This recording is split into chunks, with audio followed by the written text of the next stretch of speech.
points only. Hirraagina waan bara darbe faana sabina. Galatoma. Akkam oltan. Nagaa jirtanii. Yoo mana godha diimumaan qaba takka utaaloo qaba. Ana kan qabbanaan asimattee qabbanaan dhugaa irraa kaaftee diimuma kana qabsiifte. Ammaa dawaa hedduu natti guuranii nyaaf taa'u jira. Hedduu galatooma ammoo haphatu biyyee hawaasni Torontoo yeroo dheeraa walitti deddeebine. Hawaasni kun yookaan hawaasa kan bira dhufu yeroo hunda namni keessatti dura tattaa'u kun nama dhugaa.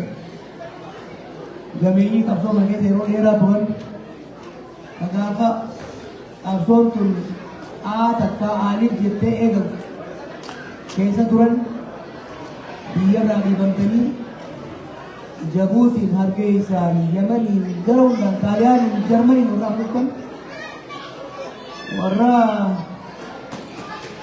waa'ee qabsoonaa kana irraa maysuuf itti oowwisuuf namatti hin dhiifne waan taataniif yeroo hedduu of eeggadhee haasa'uudhaaf hin yaala. Dhugatti the great community manaa keessa waan hin dhaga'uuf waggaa 20 irraa waggaa 20 fi baatii 2 dura Christmas Eve 2005 biyya kan dhufu. I did not know a single person, a single Oromo kan biyya kan dhufu. Biyya Ameerikaa illee baatii kan keessatti as dhufe. Paaltoo irratti nama waan hin beekuuf nama garbii jedhamu tokko kan fuula isaa hin beekne qunname inni kan beeku waa'ee waggaa dargaggoodhaa yookaan eegalu socho'aa ture san dhufee akkasitti baan takka qaba ture yeroo hundaan stoorii jedhanii matu goddaa ture investiaatti na shakkaatis jarri inni beekan yaabaa hojjetaa ture. Ani immoo jennoon biyyaa sitan turre immoo anallee gamtaan kanaaf eega gaafsan irraa eegallee bara baraan hawaasa kanatti deebi'aa hawaasni kunis guddataa nuus qeeqaa nuus qaraa gabana Oromoota farstis gabana OMNs bara baraan deebi'aa dhuma irratti illee gaafa OMN biyya gadi naa murteessinu osoo murteessinu waan argatanii jira boodarraa sungaara koo uumamoo jedhamtu 2018 I think one of the first times I came back to Rakko Bihir dan dia bukan orang kecil lah. Kali nanti bagaimana boleh turun turun. Jadi orang dari itu gawan ini ni awak sama sini kita boleh bicara kami. Awak Toronto tu, juga ada orang gambar di Kali Usul, ada yang menteri kagar pun. Baiknya energi dan di sini orang putih ni kira tu dan dia tu, baru aku mari tu. Ilmu diku sebabnya baru, hanya rumah deh, cara punya cerita. Karena bangkal le jawab, aku aku, istilahnya itu aku betul betul dengan kisah tu aku juga.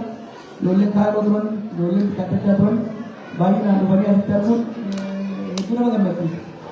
Gambar cinta ni kalau itu, ya gambar ni kalau itu orang nanti pun, orang apa tadi awal kerana ni terjadi apa pun.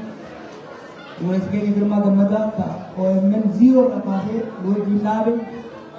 Kemudian saya sabda kaya rohun tak bersati kerja luar terbaik.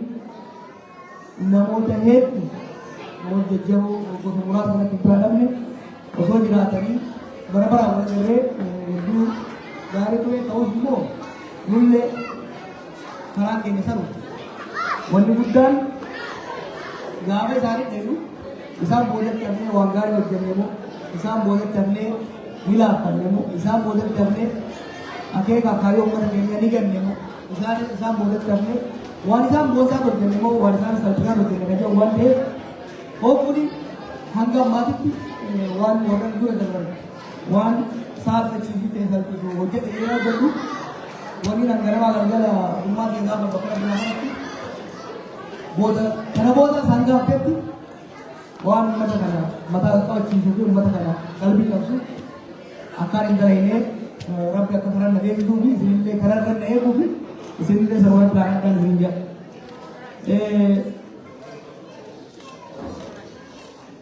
देखो हां कर रहा गले को बच्चों करता हवा में के लिए बियो ताला जरन eegaa dhufe kan hoggan waan godhaa jirurraa wantoota fuulleffannaa barbaachisan keessatti elementary fi kan gara jibbadde asitti illee isinillee signaliidhaa turtanii rakkoolee kana hedduu beektanii garuu xiqqoo moo yaadachiisuudhaaf rakkooleen aangoota kan akka jiran kunis gurgurtaan dabarshanii jiran torban kana keessatti akkuma qabsoon Oromoo fi siyaasni Oromoo afaan fajjii keessa seene hawaasni keenya kunis afaan fajjii tokko keessa akka seene argaatiin jira. Afaan fajjiin kun bifa lamarraa dhufe. Tokko eksternal alaa dhufe jechuun waan siyaasni Oromoo fi Itoophiyaa siyaasni walii galatti uummata keenya afaan fajjii keessa dabalee lafa dhufu yoo ta'u lammaffaa internal dimokiraasii hawaasa keenya jiru sirraa akka ga'u.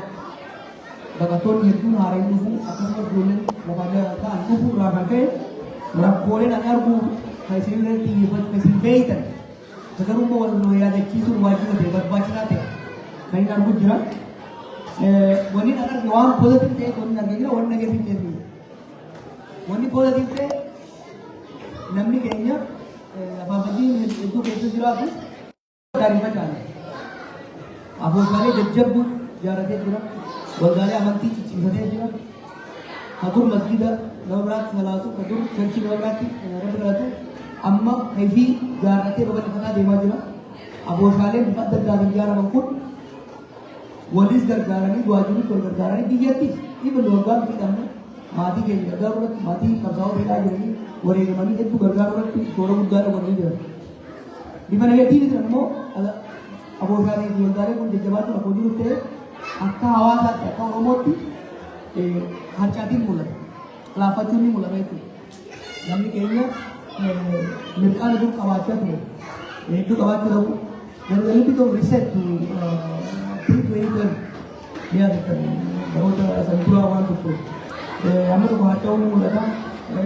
Kanaan wal qabatee namni wal bu'a qabaachuu dhabuun keessattuu dargaggeeyyii waan adda addaa saaxilaa akka jiru yookaan hin jiru.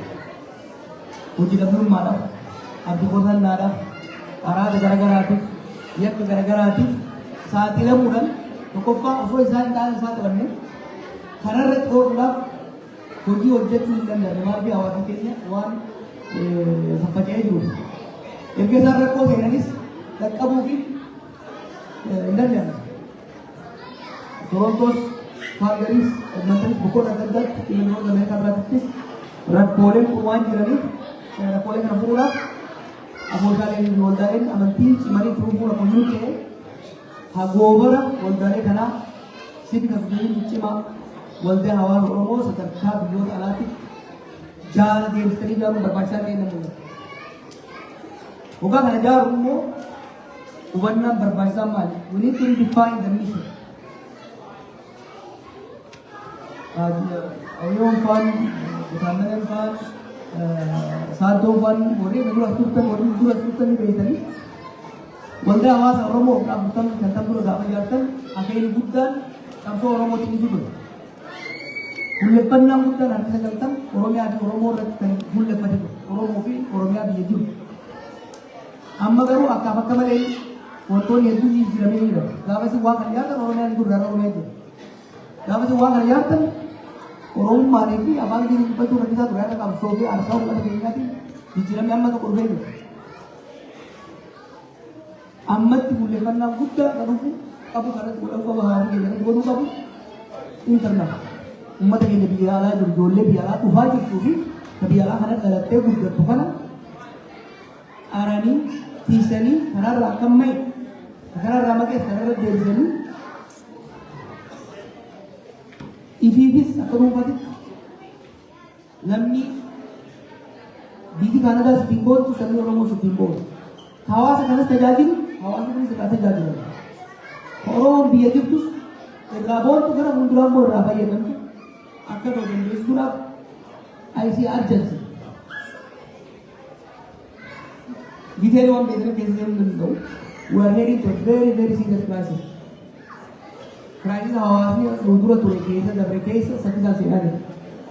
Kanarra aanuudhaaf hawaasa ijaaruudhaaf immoo we need to redefine the mission. Purpose waldaa hawaasa Oromoo fi Oromiyaa kunnisuun akkuma jiru ta'e hojiin guddaan qabu hawaasa Oromoo biyya alaa jiru kana hawaasa biyya keenya hawaasa keenya biyya Kanada haa ta'u biyya USA haa ta'u lookalii Torontoo haa ta'u bakka adda addaa jiru kana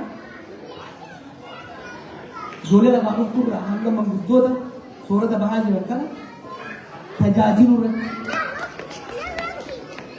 providing essential service, essential intervention to the rising generation should be the primary objective of the organization.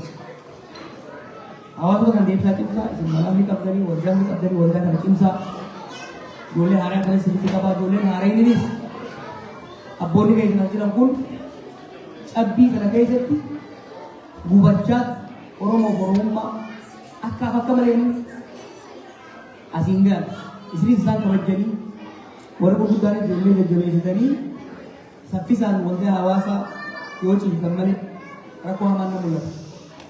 Waldaan hawaasaatii fi waldaan amantii takka booshaa waa wal dorgomu osoo ta'in komplimentarii ta'uu danda'u qaba.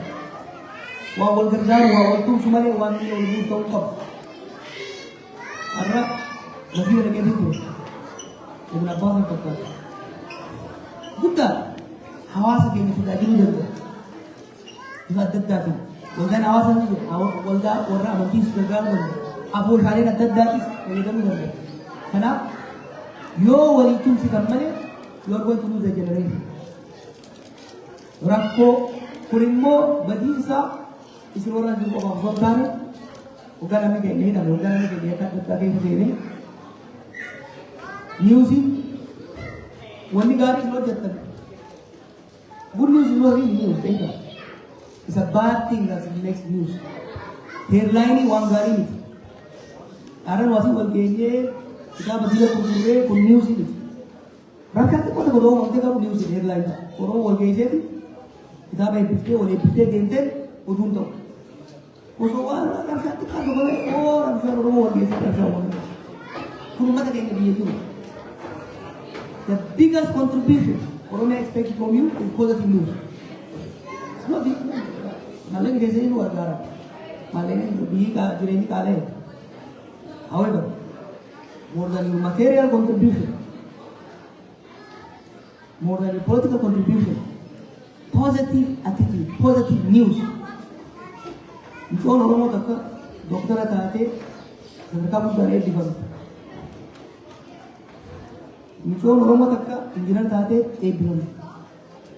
Intaltii takka gubbaan Oromoo tokko City Council Torontoo taatu tolfamtee mo'atte. Sun guroowwatti nama gammachiisa jechuudha. Sun asaasan nama gammachiisa. Kun gidaamitti uummata keenya mataa qaba. Gurbaan Oromoo tokko nama wallee hidhama. Maqaa keessa nama dhaaba biyyaa keenya keessatti. Kanaaf kanarraa dhiisuudhaaf uummata keenya irratti fuulleffannaa akka hojjettan anis hanga dandeetti irra fuulleffannaa. Expect the week santanii fi kaalgarii irratti karoora hojjechuudha. Kaalgarii hawaasa laaffate deemnee ijaaruudhaaf koreelee jiranis warra haara sootti ijaarree biraa deemne. Yeroo gabaabaa keessatti akka fixan warri heddummatan immoo mana ijaaruu warri piroosas keessa jiranii sanis yeroo baatii ijaarree keessatti akka fixan isinillee warri addunyanis hawaasni addunyaa keessa walii tumsuu qabdan. Walii tumsuu qabdan. Jaarmee hawaasaa jaarrachuu jaarmeewwan kun immoo kanuma akka zamana keenya durii sanitti walgariin waa'ee Oromoo tokkummaa inni sirbi osoo hin taane haa essential service hojii qabsiisuu haa taatu leenjii kennuu haa taatu leegaa dheedaa haa taatu bifa adda addaa kennan irratti fuulleffachuu barbaachisaadha. Kanuma wal qabsiisee oduun badaan dhageenyee ni jiru. Mootummaa fi Kaanadaa galata guddaa qaba. Waggoota 50 irraa kaasee nama keenya kan akkati Jabuutii irraa, Hargeysa irraa, Naayiroobii irraa, Awurooppaa irraa asitti fidanii nu qubachiisaa turan. Gameeyyii qabsoo kanaa meeqa lubbuu nu baraara. Amma immoo carraa san daran bal'isanii namni keenya gadi buutu jira. Wanni kun bifa lamaan miidhamu jiru. Tokkoffaa namoonni biyya alaa jiran maqaa ispoonsarshiippiitiin mallaqa ijoollee biyya baqaa keessa jirturraa nyaatanii jalaa baduun rabbii jaa. Ijoollee miidhamaa jirtu, ijoollee baqaa keessa jirtu, Liibiyaa jirtu, Suudaan jirtu. Mallaqa aayoo baaboo isaanii tasaanii bilchina irraa irraa waan namni keenya keessatti waliin miidha keenya. Sangaa tokko yoo qabate kaan milishaa turraa qalate, kaan kacaakaa jiru turraa qalate, kaan gibiraan irraa guuran, kaan koridoorii gadee irraa diigan. Kan irraa hafe ilmoon xiyyatuun dua jalan abang aram tu dalai deh ibu bille tak terupun hai woi yo jadi namni sponsorship ila malah bawa satu kawan kate aku kan malah ini sponsorship ya boleh isi liga worry malah atas udah ni deman walling kabina positif aman tinggi fotografi ada lagi yang tadi kau bilang mak akai seni yang kadar mak akai sen boleh namo akan export dua kali tetapi dah kecil juga remember nanti kalau ada ada yang saya terus makau ini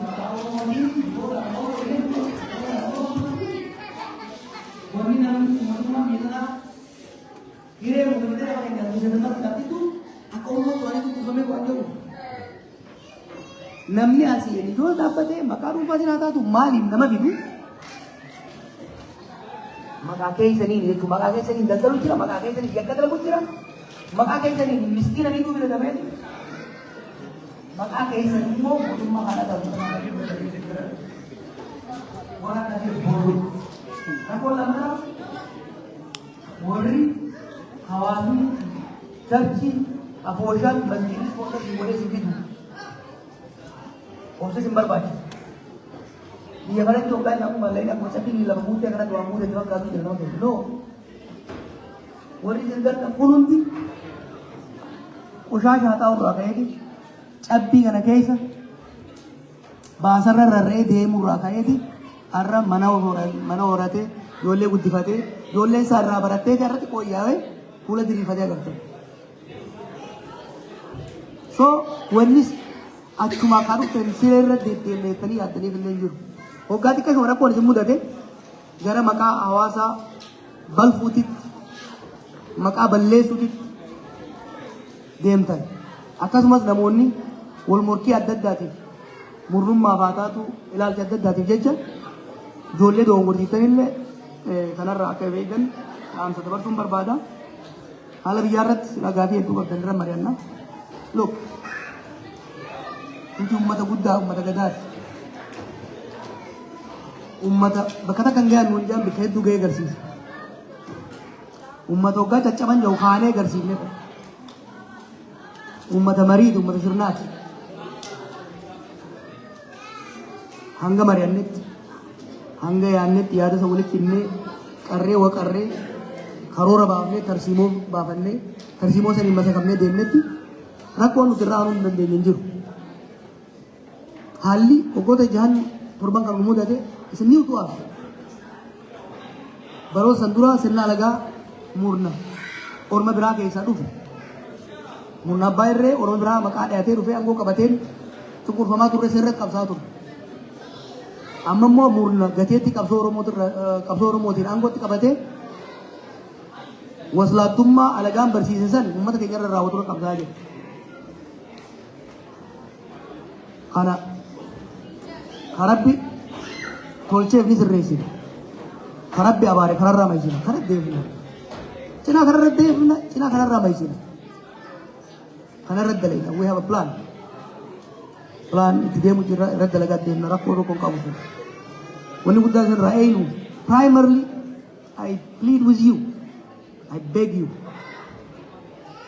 Focus on yourself primarily. Hawaasni as jiru individually year after year income isaa barnoon isaa dabalaa yoo deemu family stability isaa dabalaa yoo deemu social cohesion nubire luyi jiru kun yaalaa jiru kun yoo dabalaa deemne you will be liability to me as a leader. I want you to be my asset. Your value as an asset will increase if your cohesion increases. If your wealth increases individually and collectively. Kanaaf dhaamsa isinii qabu irra deddeebi'ee isinii qabu warri dura dhuftan teessisa ijoollee tan obsaan itti hima. You are a working library, you know. Warri dura jirtan kun you are a working library. Kitaabni amma barreessu kun amat 36 dura dabarse. Tarini ya seenaan kiyya is not even a fraction of the story you went through. I have not paid a fraction of the sacrifice you paid for these people, not a fraction. Ambar, muga talade. Nariani asalan dufe, nariani adaman dufe, scholarship timbe mal kaisan dufe. Anak kaisan Milan jabutin dai, anak kaisan dai, anak kaisan di Arabat anak gabrat jiracha, wan ulik kabade kabzoro motivatin dai. Jole nabo damu nadaraniu. They are children of privilege. You are children of privilege. Jole kubeda wani beku kabdan. Wagga afran kabso kero finisan jinjajina. Gateetti lafee warra durat haraan laafaan dirra fiinee waggaa buritti wariyaanee girgireessinee ariine sun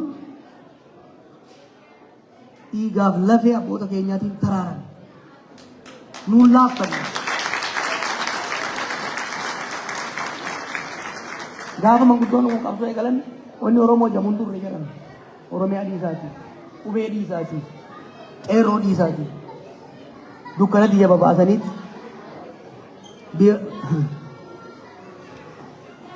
arrabar haafu waan tokko dhagaya joona laaftutti as hin geenye. Privilege corrupts people. Yeroo tokko tokko amma xiqqoo wayyaa dhufe malee wanni Finfinnee keessatti argu. Even ijoollee diaasporaa dhuftu kana hoggaan argu. Amma tuma shanii jaha keessatti waan namni keenya keessa dabree irraanfachuu. Waan namni keenya keessa dabree miti kaarra keessa jirullee irraanfachuutu mul'ata jechuudha. Yeroo hedduu Afrikaattis ta'e biyya hedduutti dhaloonni bilisummaa booda dhalate bilisummaa aarsaa guddaa abboota isaatiin argamte jijjiirama aarsaa guddaa abbootaa fi hayyoota isaatiin argamte san kunuunse gabbisee guddisee gara biyya misoomaa fi dimokiraatawaa ceesisuu mannaa if jajuudhaan if tuuluudhaan injifannoo xiqqoo argamte saniin machaa'uudhaan hasaaraa godhe. TPLF jaarmaa cimaa ture isinitti hima. They were a worthy adversary. They were a worthy adversary. Amma kudha torba itti cichanii tarsiimoo cimaadha. Probably one of the strongest and best organization in Africa. Aangoo qabatan. Hanga malla jiruttis xiqqeenyaan adversarii isaan jiru hundarra aananii zig godhanii biyya bulchan. Booda aangoon ni macheessiti. Aarsaa kaleessaa cunqurfama kaleessaa san irraanfatanii machaayan. Qilee daddabiisan irraanfatanii waan dargiin isaan godhaa ture san irraanfatanii daandii Finfinnee irra quufanii machaayanii uummata kaanii qoosuu seenan. Quufni kufaatiidha saffisiisa. Iftuulummaan kufaatiidha ufa saffisiisa. Oromoon har'a osoo dhumaa jiru gariin iskaayilaayit dachii dhiphisa. Dachii dhiphisuu qofa miti. Ormatti quba raasa. Qubni jaawdoo isa quba qabaatee daawaa jiru jechuudha. Maal dalayneeti maal arganneeti. Waan keessa dabarresan aarsaa kafallesan rubuu isii uummanni keenya faayidaan arganne miidhaa malee. Kanaaf ijoolleen as dhuftan keessattuu abboota keessan irra yaadadhaa. Ijoollee isin biraa kunuunsan yaadadhaa. Dalagadhaa. Dalagadhaa baradhaa. Dalagaa qofaa miti waggaa dhuftan kuulii dalagaa rakkoo ni jiru. Simultaneously waan boru maallaqa isinii buusu ogummaa teeknikaa kan fayyaa baradhaa. Barana yo day laborer taatan in 4 years you should have your degree. Then you will have your professional job. In 7 years you should strive to have your own business. Maalifi qabsoon Oromoodha roorroo ofirraa kaasuu qofa miti. Saamicha ofirraa dhaabsisuu qofa miti. Qabsoon Oromoo is about individual and collective empowerment. Empowerment of the Oromo person and empowerment of the Oromo collective society. Kanaaf ifamallee naa godha wanni dallanee dubbadhuuf akka karaa warri biraa dogongora warri biraa raawwate hoggaa raawwatu yaalamu agargaa jirra jechuudha. Kanaaf hadaraa waliin hin jiru warri gurguddaan obsaa ijoollee kana gorsaa warri xixiqqaan dhaggeeffadhaa xurree isaanis ni tolchan tana bal'isaa warra isin booda dhufuuf immoo haala mijeessaa biyya tana keessatti maqaan Oromoodha waan gaariidhaan jabaatanii dalaguudhaan hawaasa cimaa qabaachuudhaan gibira gaarii kafaluudhaan aadaa bareedaa multiculturalism Kaanadaa kanaaf kontribuut godhuudhaan akka dhahamuun hawwii qaba. Sinittiin dheereessee waan isin jaaladhuufi waan isin irratti illee amantaa fi abdii qabuuf Oromoon takka abdadhee amanee they never let me down. You never let me down. Ammas I'm fully confident. Wantoonni an dubbadhu takka takka ifa sirii ta'uu dhabuu dandeessu. You trusted me when you didn't know me. Gaafan rifeensa raastaa maraataa qabullee you trusted me. I ask you. Gaafa nan beeyne, gaafa ol hin beeyne, gaafa anu tiyoorii malee siyaasaa qabatamaa hin beeyne, wal waqarree, wal gorsine, wal falmine, asokkaa dhufnee waltajjiirra wal falmine. San booda mana urjii takkaa'uu kan kifee mana irra bulla. Akkasuma wal qarree as geenye. Gara fuulduraatis we will debate, we will consult.